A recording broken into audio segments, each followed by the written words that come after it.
Assalamualaikum warahmatullahi ta'ala wabarakatuh dan salam sejahtera. Saya Muhammad Hafiz bin Syukri dengan nombor metrik 146679. Kumpulan kami terdiri daripada 9 orang ahli termasuk saya akan membentangkan topik mengenai bagaimana kelembapan atmosfera merupakan sumber asli dan juga bencana alam. Baiklah, bagi pengenalan, seperti yang kita tahu, atmosfera merupakan lapisan udara di mana sahaja di bahagian bumi yang terdiri daripada 4 lapisan utama iaitu termosfera, mesosfera, stratosfera dan troposfera. Manakala kelembapan atmosfera pula merujuk kepada kandungan wap air dalam udara. Kelembapan ini pula terbahagi kepada dua iaitu kelembapan mutlak dan kelembapan bandingan. Kelembapan mutlak ini merupakan jumlah kandungan wap air sebenar yang terdapat di dalam udara pada masa yang tertentu dan kelembapan ini diukur dalam unit gram per meter cube. Manakala kelembapan bandingan pula merupakan nisbah jumlah wap air yang sebenar dalam udara dengan jumlah wap air yang mampu ditampung oleh udara dalam masa tertentu dan kelembapan ini diukur dalam unit peratus. Kelembapan atmosfera ini mampu menghasilkan cuaca, iklim, suhu dan lain-lain yang berupaya menjadi sumber asli dan juga bencana alam seperti tanah runtuh, banjir, kemarau, jerebu dan sebagainya. Baiklah, bagi membincangkan dengan lebih terperinci, saya serahkan kepada rakan pembentang yang seterusnya. Terima kasih kepada rakan saya sebentar tadi. Saya, Aniswara Adila Binti Asmara, nombor metrik 152296 akan menyambung pembentangan seterusnya bagi menerangkan tentang kelembapan atmosfera sebagai sumber-sumber jadi. Kelembapan atmosfera merujuk kepada wap air yang sememangnya ada di sekeliling kita secara semula jadi, sama ada ianya banyak ataupun sedikit. Ianya berperanan yang pertama menunjukkan keupayaan dalam menurunkan hujan. Wap air merupakan salah satu bahan yang akan tersejat ke udara dalam proses kitaran hidrologi. Kedua, menyerap bahangan bumi pada waktu malam dan menjamin imbangan haba. Wap air merupakan salah satu molekul yang membalikkan bahangan matahari ke angkasa. Ketiga, menentukan kestabilan jisim udara daripada fenomena cuaca seperti ribut dan taufan. Perkara ini akan dijelaskan oleh rakan saya sebentar nanti. Bagaimana kelembapan atmosfera itu boleh menyebabkan ribut dan taufan. Dan yang terakhir, menyederhanakan suhu sekitar. Dengan adanya wap air di sekeliling kita, kita tidak akan merasakan terlalu sejuk dan kita tidak akan merasakan terlalu panas. Itu sahaja daripada saya. Saya akan menyerahkan pembentangan kepada rakan saya yang seterusnya. Terima kasih kepada pembentang. Nama saya Nur Anita binti Maman akan meneruskan pembentangan yang seterusnya iaitu bagaimana kelembapan atmosfera menyebabkan bencana alam. Pertama adalah tanah runtuh. Pemanasan yang melampau akan menghasilkan kadar sejatan yang tinggi dan meningkatkan kelembapan udara. Proses pengeluapan yang berterusan akan membentuk awan dan berlakunya kepasan hujan. Air hujan yang turun dengan derasnya menyebabkan permukaan tanah yang tidak kuat lama-kelamaan akan terpecah dan akhirnya terjadinya tanah longsor. Tanah longsor disebabkan hujan yang lebat ini juga boleh menjadi punca kepada kepala air. Itu sahaja daripada saya. Sekian, terima kasih. Saya akan serahkan kepada pembentang yang seterusnya iaitu saudari Farhani. Terima kasih saudari pembentang. Saya Nur Farhani Izzati binti Rosli dengan nombor metrik 145475 akan meneruskan pembentangan berkaitan banjir. Peningkatan suhu dan kadar sejata yang tinggi menyebabkan kelembapan udara menjadi tinggi. Banyak wap air dibawa naik ke atas dan membentuk awan yang akan menurunkan hujan yang dikenali sebagai awan cumulonimbus. Pertambahan wap air ini akan menyebabkan awan membesar dan menghasilkan hujan yang lebat yang akan menyebabkan berlakunya banjir. Contohnya, pada 20 hari bulan 12 2020, banjir telah melanda di Terengganu. Selain itu, di Jerman juga turut dilanda banjir pada 16 hari bulan 7 2021 yang lalu.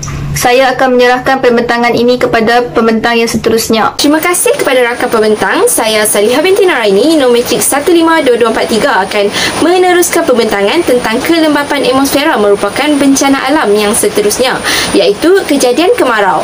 Kemarau merupakan kejadian yang berlaku apabila kadar sejatan melebihi kadar kerpasan.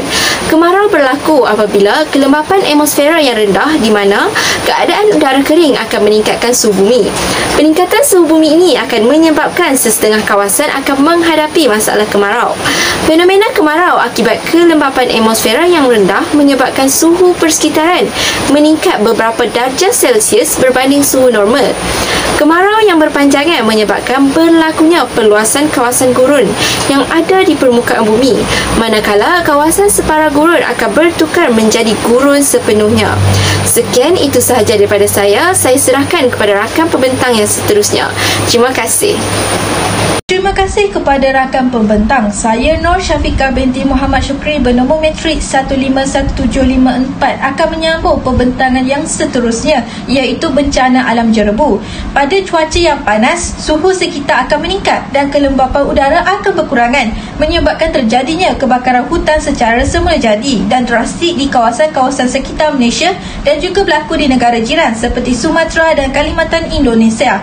Udara yang tercemar oleh ampaian zarah-zarah hasil pembakaran tersebut serta zarah-zarah negara jiran dibawa oleh angin ke suatu kawasan di Malaysia lalu terkumpul menyebabkan udara semakin tercemar dan berlakunya jerebu. Contohnya, pada tahun 2015, Selangor mengalami jerebu yang terburuk atau berbahaya dengan nilai 308 IPU, Indeks Pencemaran Udara. Ini akan menjejaskan alam sekitar dan juga kehidupan manusia. Itu sahaja daripada saya. Saya serahkan kepada pembentang yang seterusnya.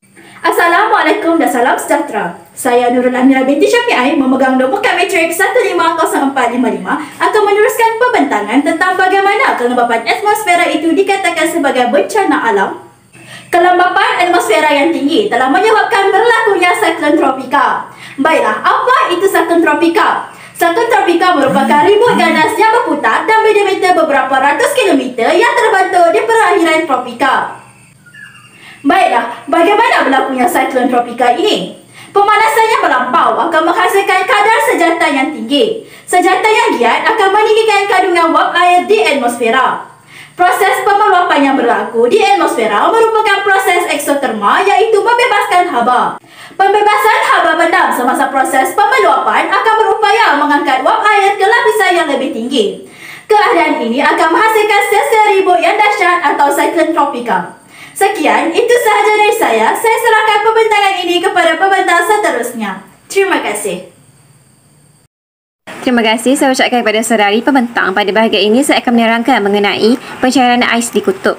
Kelembapan udara rendah membuatkan iklim lebih panas, menyebabkan kawasan kutub berisiko mengalami pencairan. Suhu udara juga sangat mempengaruhi tingkat ketepuan wap air.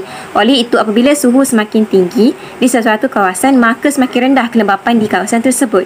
Suhu yang tinggi juga mempengaruhi isi padu udara sekaligus menurunkan tekanan udara. Sebagai contoh, fenomena pemanasan global akibat suhu yang tinggi secara berterusan bakal melenyapkan lapisan ais di lautan Arktik pada tahun 2030. Peningkatan suhu atmosfera permukaan bumi secara global juga disebabkan oleh kesan rumah hijau yang membebaskan gas-gas seperti metana dan karbon monoksida yang menyebabkan pengurangan kelembapan atmosfera.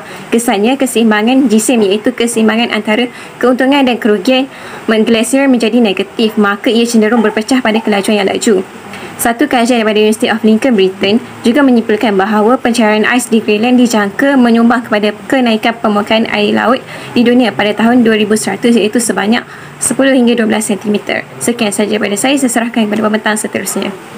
Seterusnya saya akan meneruskan dengan kesimpulan. Kelembapan atmosfera yang tinggi dan rendah menyebabkan pelbagai kejadian bencana alam akan menimpa di sesebuah kawasan. Terdapat pelbagai kesan yang akan menimpa penduduk di kawasan tersebut. Contohnya seperti kemusnahan tempat tinggal jika berlakunya banjir dan sesak nafas sekiranya berlakunya berjerebu. Jadi, kejadian semula jadi ini tidak dapat dielakkan atau dihentikan kerana ia merupakan kehendak alam. Itu sahaja daripada kumpulan kami. Sekian, terima kasih.